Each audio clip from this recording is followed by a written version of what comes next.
참 예수님, 하느님의 이름으로 시작하겠습니다. 성부와 성자와 성령의 이름으로 아멘. 네, 신앙의 해를 맞이해서 믿을 교리로 주제로 하는 특별 광학회 네 번째 시간입니다.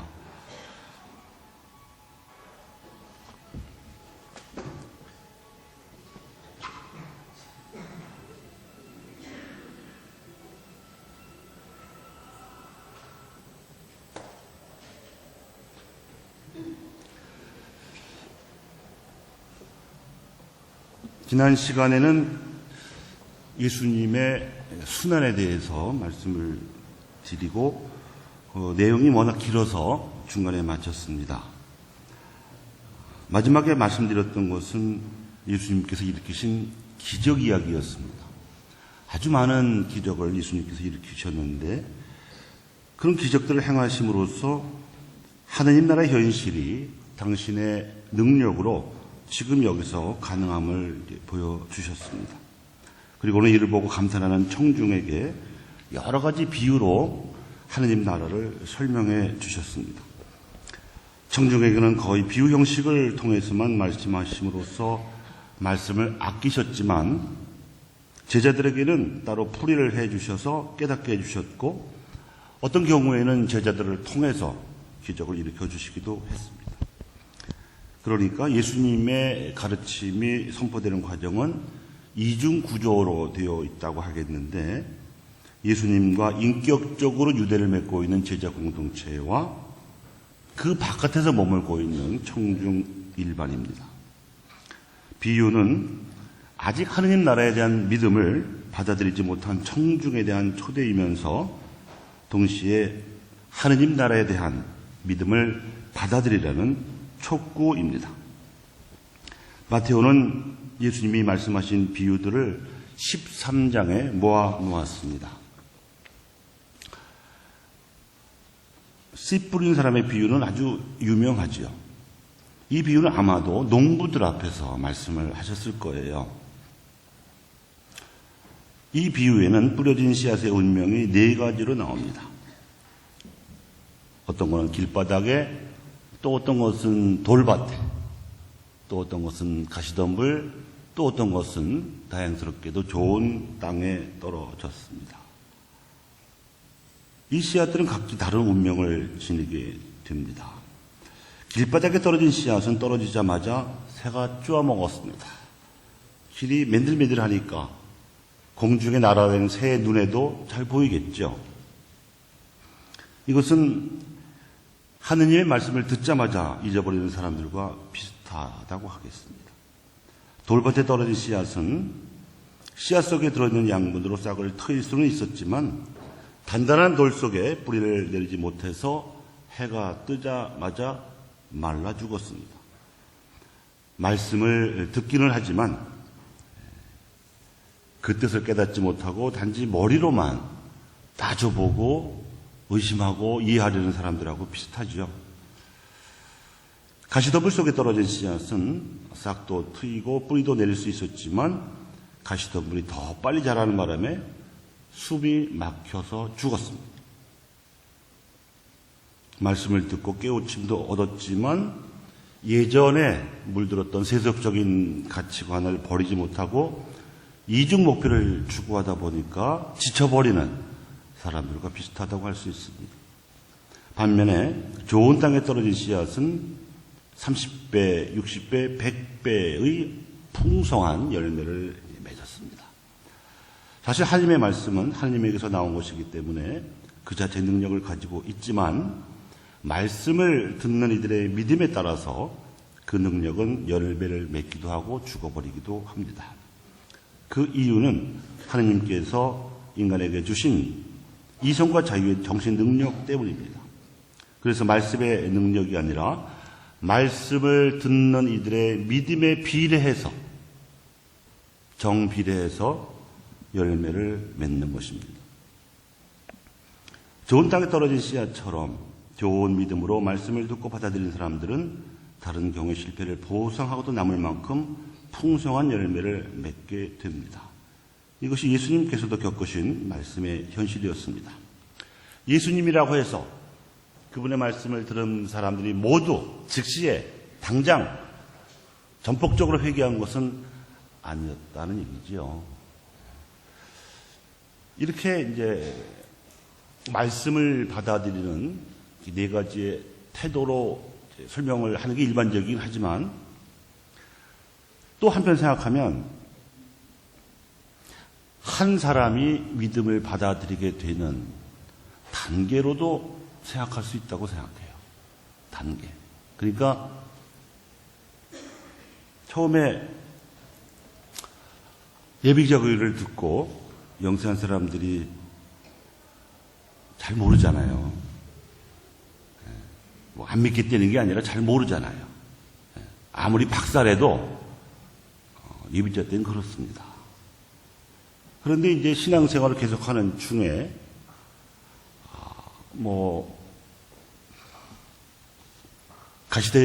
가시덤불에 떨어진 씨앗처럼 세속적인 유혹도 받고 또 이중 목표를 가지고 충돌을 하면서 이제 여러 가지 시행착오를 겪는 중에 점차 이제 깨달음이 오다 보면 좋은 땅에 떨어진 씨앗처럼 많은 열매를 맺게 되지 않을까 그렇게 생각이 됩니다. 여러분들은 어느 단계에 해당하신다고 생각하세요? 돌밭은 없죠. 길바닥이나 돌밭은 없다고 보고 가시덤불은 어떤가요? 좋은 땅입니까? 기대하겠습니다. 가라지 비유입니다. 밀밭에 심겨진 가라지는 처음에는 밀과 비슷해서 구별하기 어렵지만 자라면 쉽게 구별할 수가 있습니다. 그래서 초기에 가라지를 뽑겠다고 덤비면 자칫 잘못해서 밀을 뽑아 버릴 수도 있습니다. 그리고 아무리 조심을 해도 밀밭에는 가라지 씨앗이 날라들어서 밀밭인지 가라지 밭인지 구별하기 어려울 정도가 되기 마련입니다. 이와 마찬가지로 선을 행하고자 하는 노력에도 어느새 악이 끼어듭니다. 악의 세력이 방해하기도 하지만 선을 행하고자 하는 내 마음 안에서도 그 선을 더 잘하고자 하는 욕심도 생길 수 있고요. 또 어느 정도 선을 행한 다음에 누가 알아주길 바라는 교만한 마음도 생길 수 있죠. 있습니다. 그래서 구별하기가 어려운 거예요. 그래서 우리가 악을 선명하게 식별하기도 어렵거니와 그럼에도 불구하고 악을 뽑아내려고 설치다가는 선을 뽑아버릴 수도 있습니다. 그래서 기다리는 게 상책입니다. 선을 꾸준히 행하면서 기다리고 가라지 같은 악이 방해를 하거나 힘들게 하거나 하더라도 그냥 버티는, 선을 포기하지 않고 버티는 것이 최고의 지혜입니다.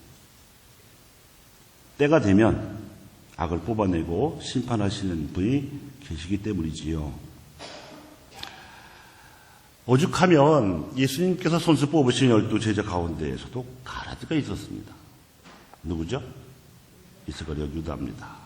예수님이 제자들 뽑으실 때 밤새워 기도하시면서 뽑으셨다고 성경에 되어 있는데도 그래. 그가 잘하는 줄 알고 저지른 악행이 예수님을 유다의회에 밀고 하는 일이었는데 이를 눈치채신 예수님께서는 괴로워하시면서도 그를 말리거나 내쫓지 않으셨습니다. 최후의 만찬 기사에 보면 유다 이스카리옷이 먼저 나가요. 밀고 하러 가요. 근데 예수님 하신 말이 그가 가게 내버려 두라 그래요. 이게 이제 우리랑 다른 점이에요, 예수님. 우리 같으면은 똑똑한 놈 3명 보내가지고 손 좀 보라고 할 것 같은데, 그냥 두세요. 아주 전율할 정도의 믿음이에요, 저는. 어떻게 그럴 수 있었을까? 배신할 거 아는데, 그 결과가 죽음인데, 33세 죽는다고 생각해 보세요, 인간적으로. 그런데도 내버려 두셨어요. 가라지를 뽑지 않으신 거죠. 그 결과 유다를 제외한 나머지 11제자들은 담대한 믿음을 가진 사도로 변화되어서 목숨을 바쳐서 복음을 증거했습니다. 나중에 유다 이스카리옷 자리를 채운 마티아를 포함한 12사도들은 말이죠. 제각기 흩어져서 선교하다가 순교하는 게 기본이었어요.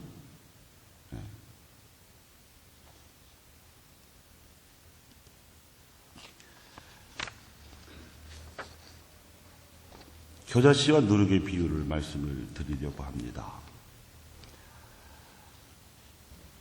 아마도 이 비유는 살림하는 주부들 앞에서 말씀하시지 않으셨을까 싶어요.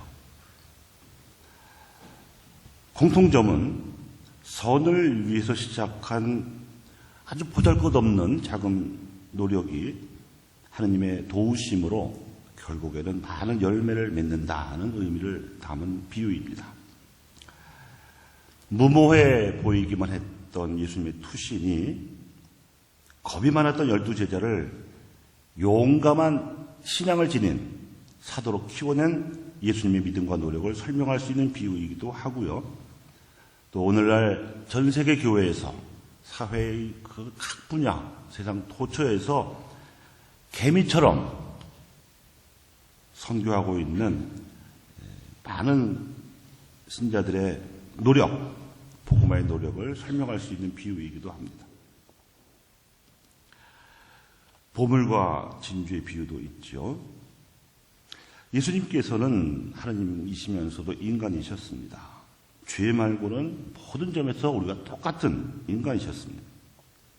인간적인 관점에서 보면 예수님께서 등장하신 그 역사적 시점 자체가 이스라엘 역사상 가장 어두운 시대였습니다. 예수님 돌아가시고 나서 바로 망했잖아요.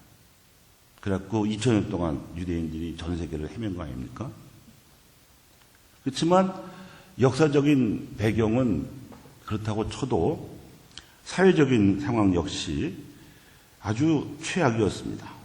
우선 사두가이라든지 바리사이 같은 지도층이 끊임없이 방해 공작을 했습니다. 항상 뒤를 캐고 스파이를 보내고 그리고 터무니없이 고약한 소문도 퍼뜨리고 그랬죠. 또 군중들도 병든 사람, 마귀 들린 사람, 배고픈 사람, 하여튼 예수님께서 기적을 보여주시니까 신기하기도 했고 또 도움도 받으려고 쫓아다녔지만 순전히 자기가 도움 좀 보겠다는 그런 이기심이 컸습니다. 또 제자들은 어땠느냐? 복음서가 위대한 점은 제자들의 형편없는 모습까지도 숨김없이 기록을 했다는 점인데요. 그 기록에 의하면 참 못 알아들어요.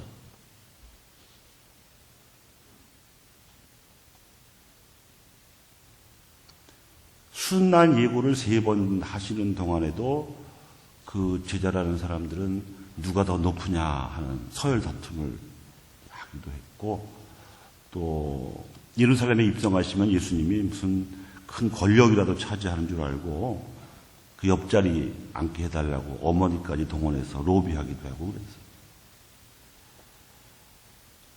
그래서 오죽하면 씨 뿌리는 사람의 비유를 말씀하셨을까 싶습니다. 길바닥에 떨어졌거나 돌밭에 떨어진 놈들, 이런 생각을 속으로 하지 않으셨을까 싶어요. 그 이야기는 예수님 당신이 몸소 겪은 이야기이기도 했습니다. 인간적인 관점에서만 보자면 포기해도 그만인 상황이었습니다. 그럼에도 불구하고 예수님을 움직인 힘은 바로 하나님께서만 주실 수 있는 기쁨이었다고 봅니다. 예수님께서 이 비결을 보물과 진주의 비유에 담으셨습니다. 보물을 발견한 농부가 전 재산을 다 팔아가지고 그 밭을 사듯이, 진주를 발견한 상인이 전 재산을 다 처분해서 그 진주를 사듯이 예수님께서는 당신의 전 재산인 일생을 다 바쳐서 하느님 나라의 복음을 선포하셨습니다. 그리고 당신처럼 제자들과 또 그 제자들인 우리들이 그 귀중하고 소중한 보물을 발견하기를 바라십니다. 하느님 나라는 우리가 한 번뿐인 인생을 다 바쳐도 좋은 만큼 귀한 것입니다. 귀하디 귀한 보물입니다. 김대건 안드레 신부님께서 옥중에서 돌아가시기 전에 남기신 성안의 표현을 빌면 사람이 태어나서 이 도리를 모르면 금수만도 못하다 이렇게 말씀했습니다. 되찾은 양의 비유를 말씀을 드립니다. 양이라고 하는 동물은 무리를 지어서 다니지만 목동의 음색을 알아듣고 따릅니다. 다른 사람의 목소리로는 결코 양들을 데리고 다닐 수가 없습니다. 또 양은 다리가 짧기 때문에 한번 넘어지면 혼자 힘으로는 일어서기가 어렵습니다. 그래서 목동이 양떼를 몰고 다니다가 한 마리라도 없어진 줄 알면 즉시 움직여야 합니다. 잘못하면 맹수를 만나서 먹힐 수도 있고 도둑이 훔쳐갈 수도 있습니다. 그런데 그렇게 잃어버린 양 한 마리를 찾으러 나서도 나머지 양떼는 자기 목동이 부를 때까지는 움직이지 않습니다. 제가 어려서 이런 이 비유의 뜻을 모를 때는 참 이해하기 어려웠어요. 양 100마리 중에 한 마리를 잃어버리면 99마리를 그대로 둔 채 찾아 나서지 않겠느냐. 예수님이 그랬거든요. 제 어린 생각에는 아니 한 마리를 찾아 나서가지고 찾아왔는데 또 한 마리 없어지면 또 찾아 나서고 밤 새겠네. 제 마음. 그처럼 가난한 이들도 삶의 위기가 닥칠 때 그 즉시 도와줘야 알면 안 됩니다. 이 핑계 저 핑계 대고 미루면 그 사람 죽을 수도 있어요. 예수님께서는 그 이치를 가난하게 자라셨던 당신의 성장 배경에서 익히 터득하셨습니다. 그래서 태생 소경도 눈뜨게 해주셨고 벙어리 마귀가 들린 아이도 고쳐주셨습니다. 예리코에서 만난 자케오에게도 사람들로부터 공적 기피 인물이었던 세리를 두둔한다는 비난을 받을 각오하시고 구원 선언을 해주셨습니다. 오늘 이 집은 구원을 받았다.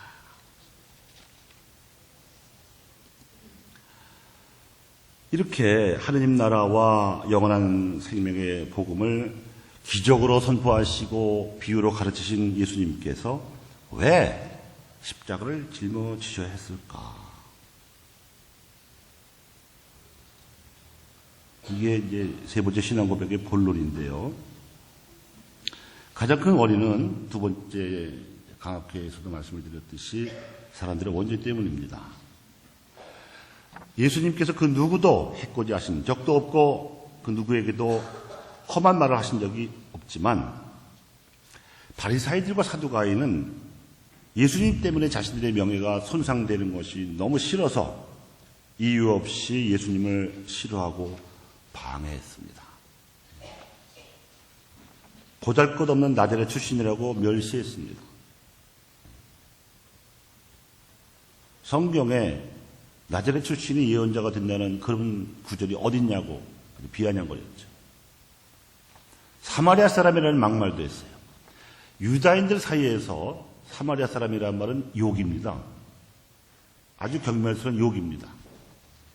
우리 시대로 말하면 빨갱이라고 하는 정도의 그런 정서, 혐오하는 감정이 담긴 말이 사마리아 사람이에요. 심지어는 기적을 보면서도 한낱 사람이면서 하느님 행세한다고 아주 정색을 하고 경멸을 했습니다. 또 그런가 하면 군중은 기적을 보일 때는 유다의 왕으로 모시려고까지 몰려다녔지만 예수님께서 구원을 받으려면 누구든지 자기 십자가를 지고 따라와야 한다. 낮아져야 한다. 겸손해야 한다. 이런 말씀을 들으면서부터 외면하기 시작을 했고 맥없이 빌라도의 죄수가 되니까 십자가에 못 박으라고 부하 뇌동을 했습니다. 또 로마 총독 빌라도는 예수님께 아무런 죄가 없음을 알게 되었으면서도 군중이 소동을 피울까 두려워서 그렇게 되면 자신이 이 다음 임지로 승진하는 데 지장이 될까 싶어가지고 예수님을 십자가에 못 박으라고 내주었습니다. 명백한 직무유기입니다. 그래서 예수님의 죽음은 현상적으로 보면 유다의 배신 플러스 지도자들의 중상모략 플러스 군중의 부하내동 플러스 빌라도의 직무유기가 종합적으로 작용한 결과였습니다. 그러나 예수님께서는 사람들의 원죄를 없애주시기 위해서 세상에 오셨기 때문에 이런 바리사이들과 사두가이들과 또 군중과 빌라도의 죄를 원망하지 않고 깨끗이 용서해 주셨습니다. 아버지, 저 사람들의 죄를 용서해 주십시오. 저들은 자기들이 하는 일을 모르고 있습니다. 그러나 더 근본적인 원인은 하나님께서 주신 소명 때문입니다. 일찍이 이사야는 메시아의 소명을 4가지 노래로 예언한 바가 있지요. 메시아는 영광이 아니라 고난을 통해서 나타나리라는 것입니다. 예수님께서는 그래서 고난을 영광으로 받아들이셨습니다. 아버지, 때가 왔습니다. 아들이 아버지를 영광스럽게 하도록 아버지의 아들을 영광스럽게 해주십시오. 아버지, 세상이 생기기 전에 제가 아버지 앞에서 누리던 그 영광으로 이제 다시 아버지 앞에서 저를 영광스럽게 해주십시오.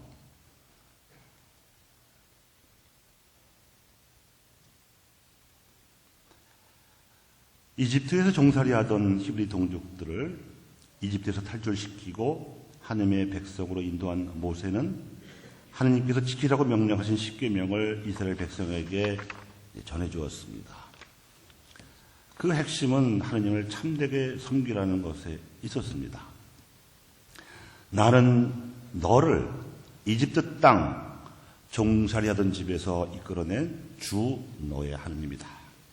너에게는 나 말고 다른 신이 있어서는 안 된다.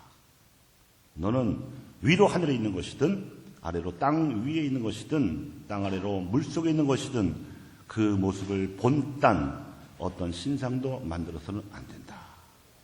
너는 그것들에게 경배하거나 그것들을 섬기지 못한다.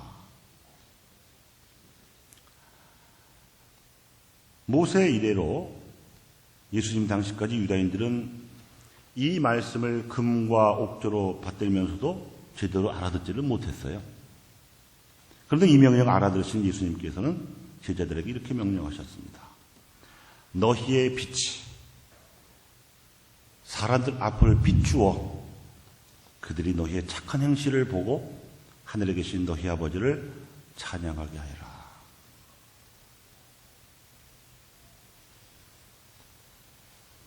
그러니까 유다교 지도자들과 예수님께서 사사건건 대립하신 이유는 바로 신관의 대립에서 찾아야 합니다. 이는 예수님으로서는 목숨을 바칠지언정 절대로 포기할 수 없는 중요한 문제였어요. 우리 박해시대 때 신앙 선조들도 마찬가지였죠. 그 사람들이 사회 문란을 일으켰습니까? 물건을 훔쳤습니까? 사람들을 팼습니까?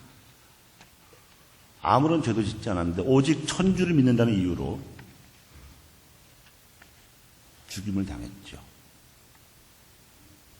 그 당시에 학자들도 많았고 지식인도 많았고 선비들도 참 많았을 때인데 그걸 모르는 거예요.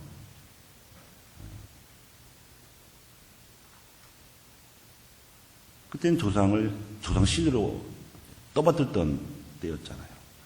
공경과 숭배의 차이도 모르던 그런 무지한 시절이었는데 우리 선조들은 죽으면 죽었지 천주를 버릴 수는 없다고 하면서 신앙을 지켰지 않습니까? 이스라엘 백성과 그 지도자들은 자신들이 하나님의 백성으로 선택된 것을 자랑스럽게 내세웠지만 그것은 그들이 잘나서도 아니었고 힘이 강성해서도 아니고 숫자가 많아서도 아니며 단지 종살이하던 부족을 하나님의 빛을 만방에 비추기 위한 도구로서 삼으셨던 것뿐이었습니다. 그래서 그들은 이사야가 예언했던 대로 만민에게 빛을 비추어야만 했습니다. 그러기 위해서 메시아로서 예수님이 오셨던 것이었습니다.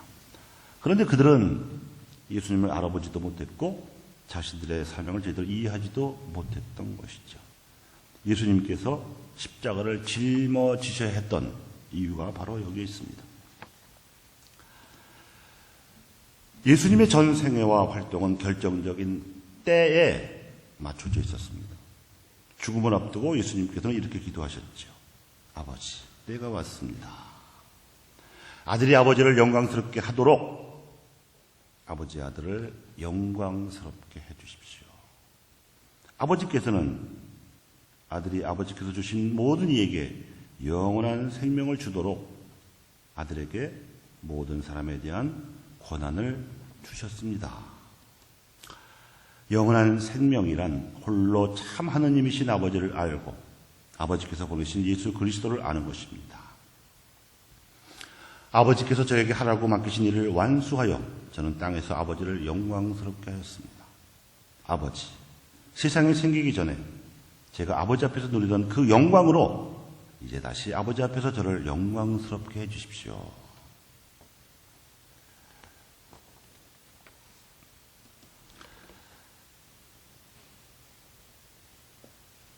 이렇게 예수님께서는 공생활을 시작하실 때부터 죽음을 앞둔 순간에 이르기까지 하느님의 뜻을 이루기 위한 길을 흔들림 없이 걸어가셨습니다. 하지만 예수님께 대한 예루살렘 종교 지도자들의 의견은 오랫동안 갈라져 있었습니다. 바리사이파 사람들은 예수님을 따르는 사람들을 회당에서 쫓아내겠다고 위협했습니다. 모두 그를 믿게 되면 로마인들이 와서 이 거룩한 곳과 우리 백성을 짓밟고 말 것이라고 걱정하는 사람들에게 가야파 대사장은 이렇게 예언으로 말했습니다. 당신들은 그렇게 아둔합니까? 온 민족이 멸망하는 것보다 한 사람이 백성을 대신해서 죽는 편이 더 낫다는 것도 모릅니까? 최고의회는 예수님을 하느님을 모독한 자, 신성 모독자로 사형에 처해야 한다고 선언했습니다.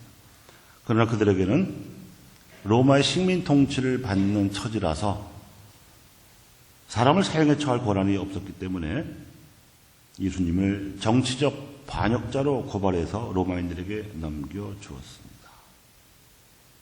그리하여 예수님께서는 폭동으로 고발된 바라바와 같은 죄수의 처지에 놓이게 되셨습니다. 그러나 예수님께 아무런 죄가 없음을 알게 된 빌라도 총독이 축제 사명권을 발동해서라도 예수님을 풀어주려고 하자 대사제들은 바라바를 풀어주고 예수님을 사형에 처하라고 빌라도를 위협했습니다. 아마 필시 군중을 선동했을 거예요. 하지만 그들 종교 지도자들 가운데에서 바리사이파 사람 니코데모나 고관이었던 아리마테의 요셉 같은 사람들은 예수님의 숨은 제자들이었습니다. 성령 강림 다음 날 수많은 사제들도 예수를 믿게 되었다고 사도행전 6장 7절에 나와 있고요. 바리사이파에 속했다가 신도가 된 사람들도 있었다고 사도행전 15장 5절은 전합니다. 그러므로 예수님의 재판에 대한 책임을 당시 예루살렘에 살던 유다인 전체에게 뒤집어 씌울 수는 없습니다. 예수님께서는 십자가 위에서 용서하심으로써 예루살렘의 유다인들과 그 지도자들의 무지를 인정하셨습니다. 나아가 마태복음 27장 25절에 보면 그 재판 중에 그 사람의 피해에 대한 책임을 우리와 우리 자손들이 지겠습니다. 이렇게 군중이 외치거든요. 그걸 근거로 해서 다른 시간과 공간에 속한 다른 유다인들에게까지 그 책임을 확대할 수는 없습니다. 이건 매우 민감한 그리고 중요한 문제입니다. 왜냐하면요, 중세와 근세의 유럽에서는 소위 반유다이즘이 널리 퍼져 있었습니다. 영국의 작가 셰익스피어가 쓴 비니스의 상인 소설에도 그 당시 유대인들이 어떻게 미움을 받았는지가 나와 있죠. 그 사람들은 나라가 없었기 때문에 돈 아니면은 먹고 살 길이 없었어요.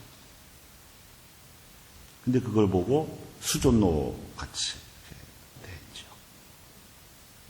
그 반유다이즘의 끔찍한 결말이 홀로코스트, 다시 말하면 지금은 폴란드 땅입니다만은 2차 세계대전 당시에는 독일이 점령했던 아우슈비츠라고 하는 죽음의 수용소에서 엄청나게 많은 유다인들을 아주 잔인한 방법으로 죽였죠. 그래서 제2차 바티칸 공회에서 이 문제를 아주 심각하게 논의했어요. 교회도 책임이 없지 않다고 인정을 했어요. 그래서 그 옛날 유대인들이 예수님 죽였다고 해서 지금 유대인들을 미워하면 안 된다는 거죠. 그건 예수님의 뜻이 아니다.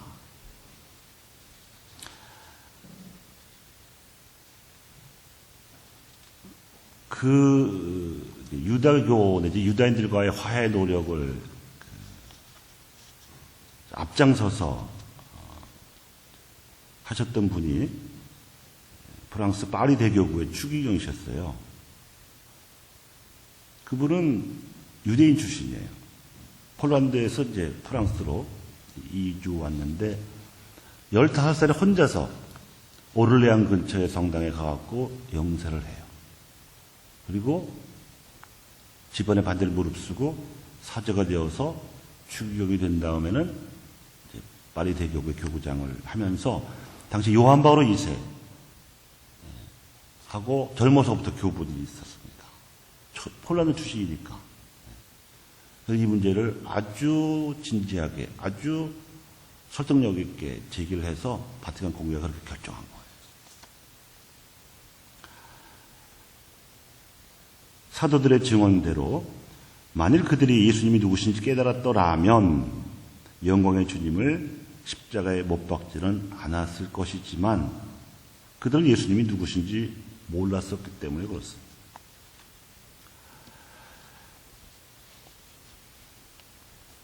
예수님께서 죽임을 당하신 일은 불행한 상황들 때문에 생겨난 우연한 결과가 아니었습니다. 베드로 사도가 성령 강림 날에 행한 첫 설교 때부터 예루살렘의 유다인들에게 하느님께서 미리 정하신 뜻과 계획에 따라서 예수님을 넘겨주셨다고 설명했듯이 예수님의 죽음은 하느님의 구원 계획의 신비에 속하는 일이었습니다. 하느님께서는 당신의 구원 계획을 이루시기 위해서 대사제들과 빌라도와 그리고 군중의 무지에서 나온 행동을 허락하셨다고 교회는 믿습니다. 바로 첫사람이 지은 원죄와 세상의 죄로부터 인류를 구원하시기 위해서 예수님은 자원에서 죽음의 길을 선택을 하셨습니다. 그래서 그 겟세마니 동산에서 정말 피땀을 흘리면서 밤새 기도를 바치셨던 거라고 저는 생각합니다. 이것이 사순절마다 널리 불려지는 성가 115번의 제목이기도 한 순환기약입니다. 순환기약이라는 말은 메시아가 순환을 받도록 이미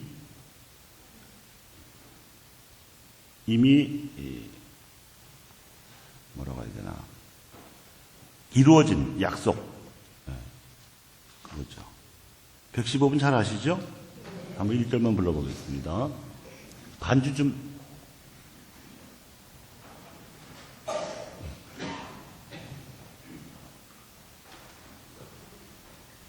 115번. 여러분 앞에 있는 성가책 보시고 하셔도 되고요.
의로운 종의 죽음을 통한 하나님의 이 구원 계획은 보편적인 구속, 다시 말하면 사람들을 죄의 예수로 해방시키는 속량의 신비로서 성경에 예고되었던 겁니다.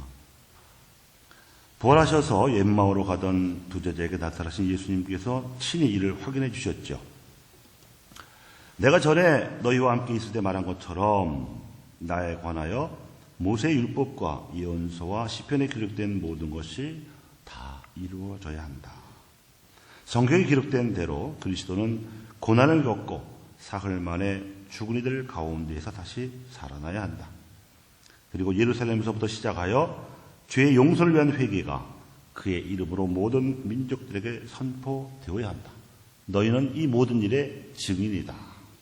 루카복음 24장 44절에서 48절까지에 나오는 말씀입니다. 그러므로 베드로 사도는 하나님의 구원 계획에 대한 사도적 신앙을 이렇게 표현할 수가 있었습니다. 여러분은 조상들로부터 물려받은 그 헛된 소행에서 은이나 금 같은 없어질 것으로 속량된 것이 아니라 흠 없고 티 없는 어린 양의 피와 같은 그리스도의 고귀한 피로 속량된 것입니다. 그리스도께서는 창세 이전부터 선정되셨지만 이 마지막 때에 여러분을 위하여 나타나셨습니다. 베드로전서 1장 18, 19, 20절의 말씀입니다. 원죄의 결과인 인간의 죄는 죽음으로 처벌받습니다. 물론 영혼의 죽음입니다. 이것이 인간의 타고난 운명이지요. 그런데 당신 아들을 종의 신분으로 곧 죄 때문에 타락하고 죽을 수밖에 없게 된 인간으로 보내셔서 하나님께서는 죄를 모르시는 그분을 우리를 위하여 죄로 만드시고 우리가 그분 안에서 하나님의 의로움이 되게 하셨다. 이것이 고린도 후서 5장 21절의 말씀이죠. 이처럼 하나님께서는 우리 모든 사람을 위하여 당신의 아들까지 아낌없이 내어주셨고 우리가 그 아들의 죽음으로 하느님과 화해하게 하셨습니다.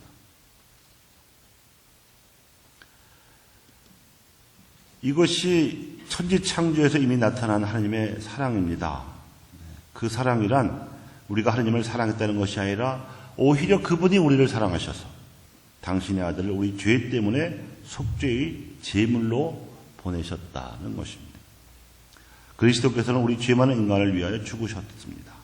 위하여 하나님께서는 우리들에게 당신의 사랑을 확실하게 보여주셨습니다.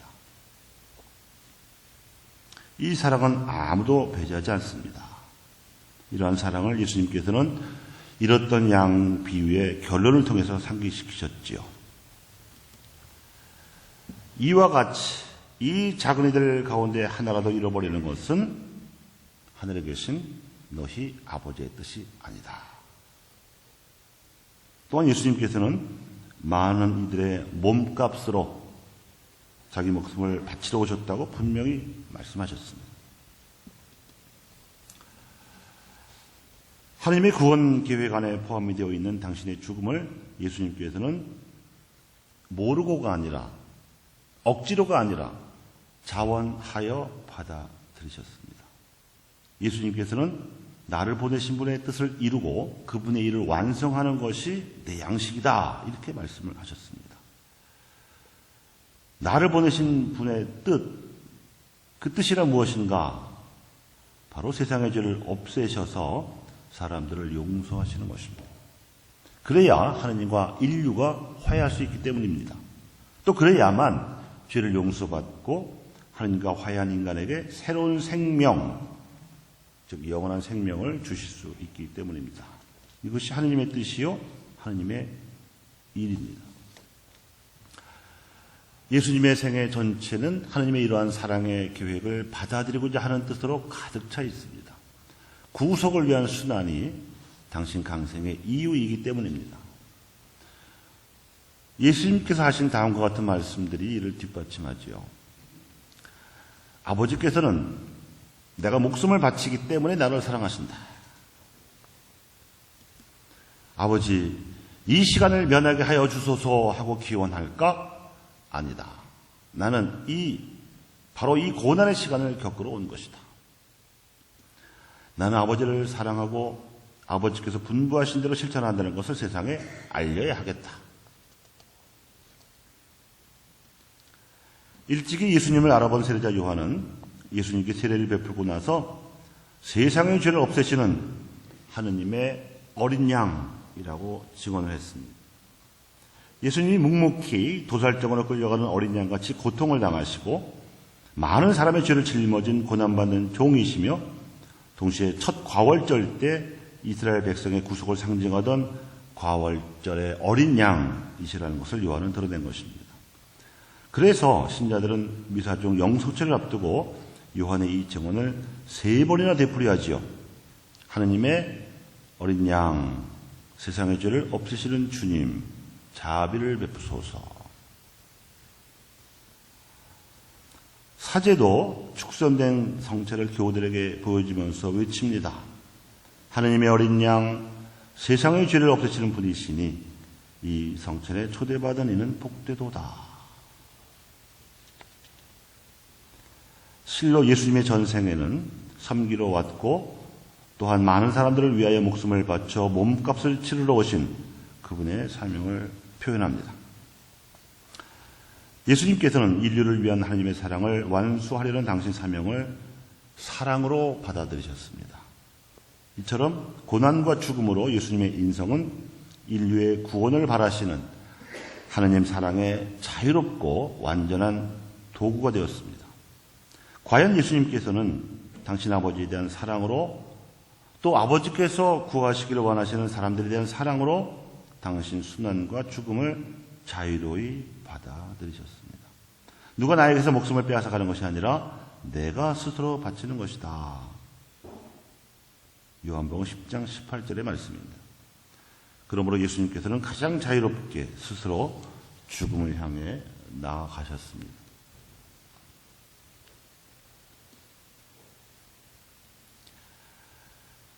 예수님께서는 잡히시던 날 저녁에 12제자들과 함께 추후에 만찬하시던 중에 자신을 자유로이 하나님께 바친다는 사실을 매우 분명하게 말씀하셨습니다.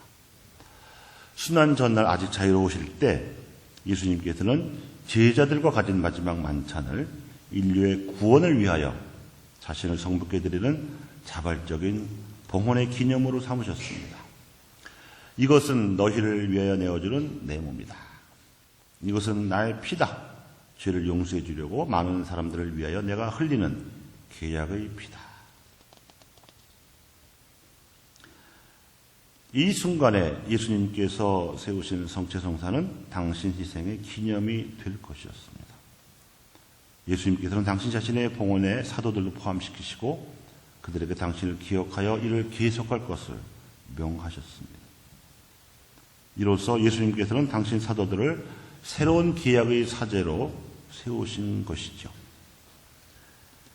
내가 이 사람들을 위하여 이 몸을 아버지께 바치는 것은 이 사람들도 참으로 아버지께 자기 몸을 바치게 하려는 것입니다.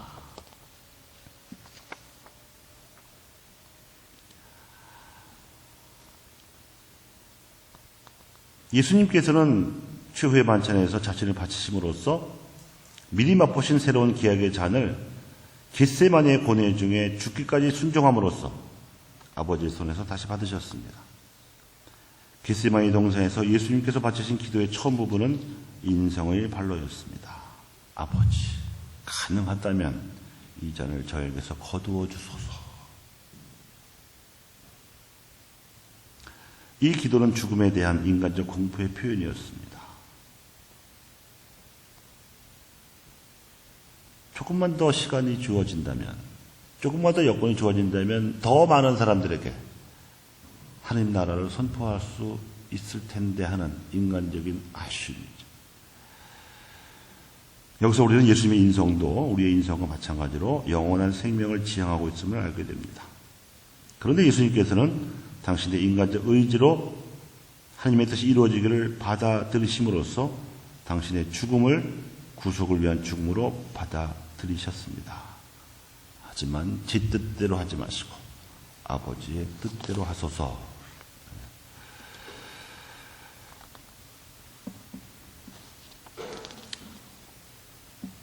예수님의 죽음은 세상의 죄를 없애시는 하느님의 어린 양을 통해서 인류의 결정적인 구속을 완성하는 파스카의 희생제사이며 동시에 인간을 하느님과 화해시키고 일치시키는 새로운 계약의 희생제사입니다.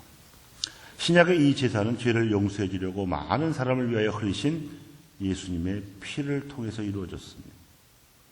예수님의 이 희생제사는 유일하며 한 아버지께서 몸소 주신 선물이기도 합니다. 바로 성부께서 우리를 당신과 화해시키기 위하여 당신 아들을 내어주신 것이죠.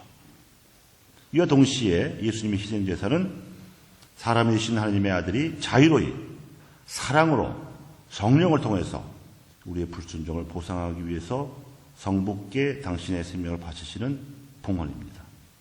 이 봉헌의 의미를 사도 바울은 이렇게 깨달았습니다. 한 사람의 불순종으로 많은 사람들이 죄인이 된 것과는 달리 한 사람의 순종으로 많은 사람이 하느님과 올바른 관계를 가지게 될 것입니다. 이 극진한 사랑 때문에 예수님의 희생제사는 구속적이고 배상적이며 속죄적이고 그리고 보상적인 가치를 지닙니다. 예수님께서는 당신 생명을 제물로 바치실 때 우리 모두를 여기 있는 우리 모두를 다 인식하고 사랑하셨습니다. 이를 두고 사도 바울은 이렇게 진술했습니다. 그리스도의 사랑이 우리를 다그칩니다. 한 분께서 모든 사람을 위하여 돌아가셨고 그리하여 결국 모든 사람이 죽은 것이라고 우리가 확신하기 때문입니다. 그분께서는 모든 사람을 위하여 돌아가셨습니다. 살아있는 이들이 이제는 자신을 위하여 살지 않고 자기들을 위하여 돌아가셨다가 되살아나신 분을 위하여 살게 하시려는 것입니다. 아마 신앙의 여정에서 이 대목, 이 부분, 예수님께서 나를 아셨다, 나를 위해서 돌아가셨다는 것을 절절히 깨닫게 될 때 신앙의 수준이 팍 올라갈 거라고 저는 생각해요. 여러분은 어떠세요? 여러분은 예수님이 여러분을 위해서 돌아가셨다고 아십니까? 믿으십니까? 그거 안 믿고 그거 모르면요, 성당 다니는 거 헛일이에요. 구경하는 거잖아. 미사 보러 오고 성당 다녀주고 주일미사 때우러 오고. 근데 이게 나를 위한 일이라 그러면 그렇게 할 수가 없어요. 사람은 제 아무리 거룩한 사람이라도 모든 사람의 죄를 스스로 짊어지고 모든 사람을 대신해서 자신을 제물로 바칠 수가 없어요. 그런데 예수님 안에 현존하는 하나님 아들의 신적 위격은 모든 사람을 초월하면서 동시에 모든 사람을 품으며 예수님을 온 인류의 머리가 되게 하기 때문에 예수님의 희생은 모든 사람을 위한 희생제사가 되는 것입니다. 이제 우리의 십자가를 생각할 차례죠. 십자가 죽음은 하나님과 사람 사이의 유일한 중개자이신 예수님의 유일한 제사입니다. 그럼에도 예수님께서는 강성하신 하나님으로서 당신 위격 안에서 당신을 모든 사람과 어느 모로 결합시키셨기 때문에 하나님께서만 아시는 방식으로 모든 사람에게 파스카 신비에 참여할 가능성을 주십니다. 그래서 예수님께서는 제자들에게 자기 십자가를 지고 당신을 따르라고 희망하신 게 아니고 요구하셨습니다. 우리를 위하여 고난을 받으심으로써 당신의 발자취를 따르라고 본보기를 남겨주셨기 때문입니다. 과연 예수님께서는 구속을 위한 당신 희생제사의 첫 수혜자들인 제자들이 당신 희생제사에 참여하기를 원하셨습니다. 이 십자가의 길에 누구보다도 가장 긴밀히 참여하신 분은 바로 그분의 어머니 마리아였습니다. 그래서 마리아는 예수님의 어머니이시면서도 예수님의 첫 제자로 불리시는 것입니다. 예수님과 함께 십자가의 길을 걸어가신 성모 마리아의 삶에서 보듯이 천국에 이르는 사다리는 십자가뿐입니다. 그래서 가톨릭 성가 115번 순환기역의 후렴이 이렇죠. 우리 죄를 대신하여 순환하고 죽으니 뭐예요? 우리들은 통회하여 보석과 사랑드리세.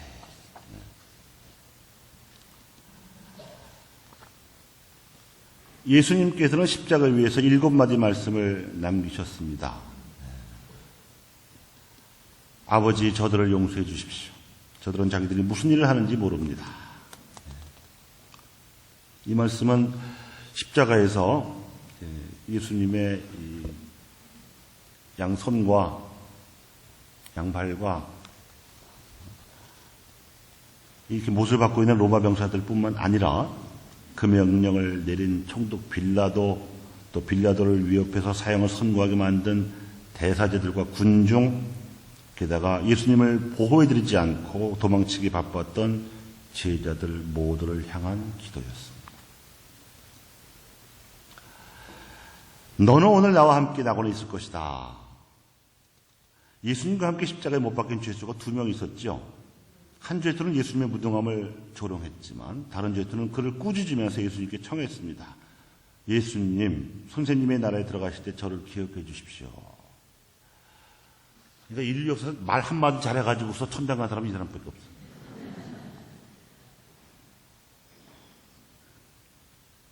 예수님 이 말씀으로 이 세상 마지막 날에 의인과 악인을 가져내게 될 최후의 심판 인물을 앞당겨서 신앙하신 겁니다.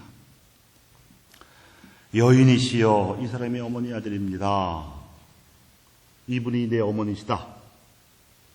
요한복음에 나오는 말이죠. 예수님은 숨을 거두시기 직전에 어머니를 요한에게 부탁하셨습니다. 홀어머니에 대한 효성을 마지막으로 보이신 것이죠. 예수님께 다른 혈육 동기가 있었다면, 성모님이 낳은 또 다른 어떤 아들, 딸이 있었다면 있을 수 없는 일입니다. 예수님은 동기가 없었기 때문에 가장 아끼던 제자에게 어머니를 맡기셨습니다. 그래서 마리아는 제자들의 어머니가 되셨고 교회의 어머니가 되신 거죠. 저의 하느님, 저의 하느님, 어찌하여 저를 버리셨습니까? 예수님의 이 말씀은 시편 22장 2절을 인용하신 기도입니다. 그런데 오해하지 말아야 할 것은 비통의 부르짖음처럼 들리지만 절망의 절규가 아닙니다.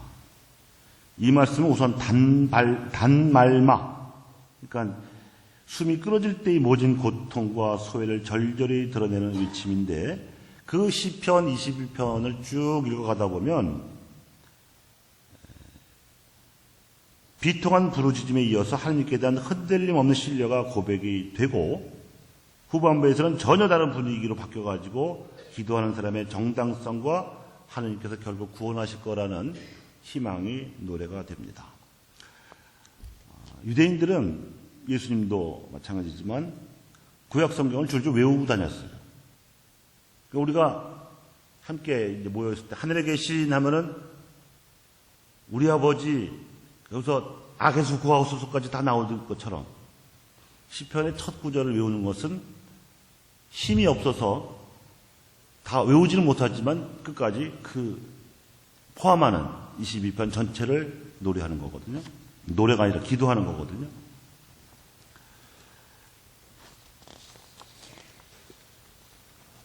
잠깐만 소개해드리면, 저희 하느님, 저희 하느님, 어찌하여 저를 버리셨습니까? 소리쳐 부르건만 구원은 멀리 있습니다. 저희 하느님, 온정을 외치건만 당신께서 응답하지 않으시 저는 밤에도 잠자코 있을 수 없습니다. 그러나 당신은 거룩하신 분, 이스라엘의 찬양 위에 좌정하신 분, 저희 손자들은 당신을 신뢰하였습니다. 신뢰하였기에 당신께서 그들을 구하셨습니다.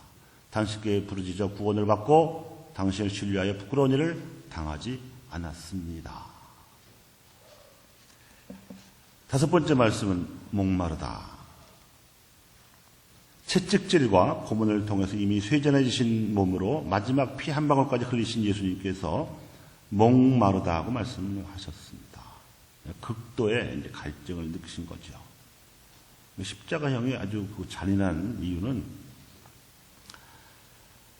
우선 사람 몸에서 제일 무거운 부위가 이 두뇌인데 이게 이렇게 처지거든요. 이게 처지면 이게 흉부를 압박해가지고 호흡을 곤란하게 만드는 거예요. 호흡을. 그러면서 동시에 이제 대못을 박아놨으니까 피가 흘려갈 거 아니에요. 다 빠져나가는 겁니다.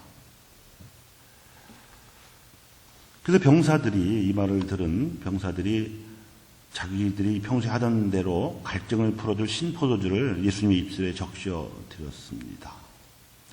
신성으로야 영원히 목마르지 않는 물을 주시는 그분이시지만 인성으로는 십자가 위에서 극심한 갈증의 고통을 겪으셨습니다.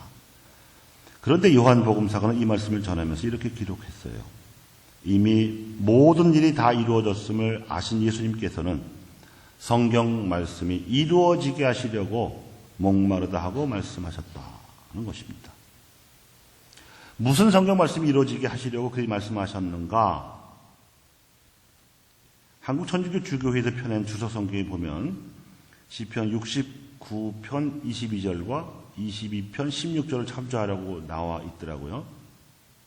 찾아보니까 시편 69편 22절은 그들은 저에게 음식으로 독을 주고 목말라 할 때 초를 마시게 하였습니다. 이렇게 되어 있고요. 시편 22편 16절은 저의 힘은 옹기 조각처럼 마르고 저의 혀는 입속에 들러붙었습니다. 이렇게 되어 있었어요. 결국 악인들이 의뢰에 가하는 죽음의 극심한 고통을 표현한 말씀이라고 하겠습니다. 여섯 번째 말씀은 다 이루어졌다 하는 말씀입니다. 예수님께서는 하나님께서 맡기신 일을 다 완수하셨음을 이 말씀으로 표현하셨습니다. 예수님은 많은 사람의 죄값으로 당신 목숨을 바치기 위해서 이 세상에 오셨으므로 십자가 죽음에서 당신 일이 완성되었다고 말씀하신 것이죠. 마지막 일곱 번째 말씀은 아버지, 제 영을 아버지 손에 맡깁니다. 내세 영원한 삶을 믿지 못하고 죽음을 인생에 있어서 가장 두려운 순간으로 생각하는 사람에게는 예수님이 하시는 이 말씀, 또 그 심정을 이해하기 어려울 것입니다. 예수님의 죽음은 인간에 대한 봉사였고 하나님 아버지의 뜻을 완수하는 것이었습니다. 세상에 오셨던 말씀은 지상 사명을 완수하셨기 때문에 파견하셨던 천상 아버지께 다시 돌아가시는 겁니다. 스테파노도 같은 말을 마치고 숨을 거두었죠. 우리도 죽을 때 마지막 기도로 이 말씀을 바치면서 숨을 거둘 수 있다면 더한 행복이 없을 것입니다. 바로 천당 갈 테니까. 아멘. 하느님께서는 당신 아들이 우리의 죄 때문에 죽도록 허락하셨을 뿐만 아니라 죽음을 맛보도록 곧 죽음의 상태, 다시 말하면 십자가에서 숨을 거두신 그 순간과 부활하신 순간 사이에 그분의 영혼과 육신이 분리된 상태를 경험하도록 하셨습니다. 예수님의 죽음의 상태는 그분께서 묻히시고 저승에 가신 신비입니다.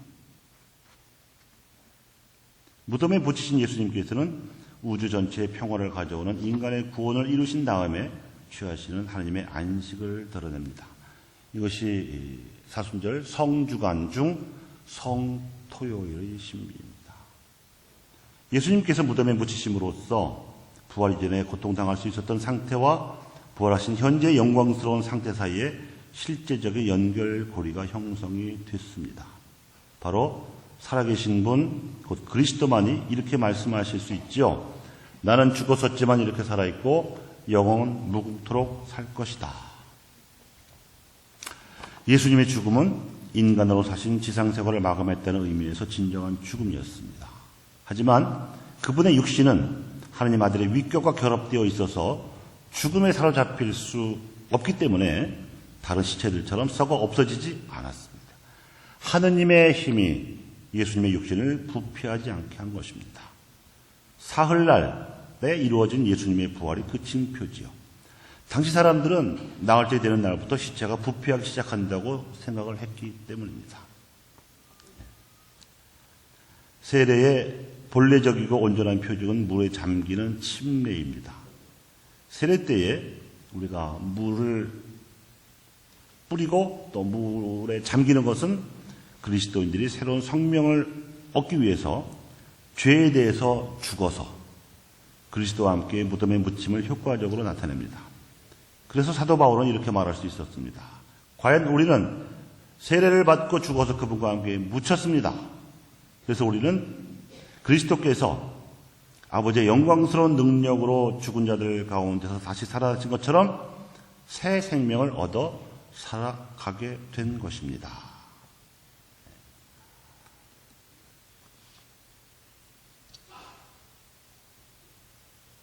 그래서 이런 예수님의 삶, 가르침, 또 십자가 죽음, 이런 의미를 잘 생각하면 그저 마음의 평화를 얻기 위해서만 왔다리 갔다리 성경 다니는 것은 어린 믿음입니다.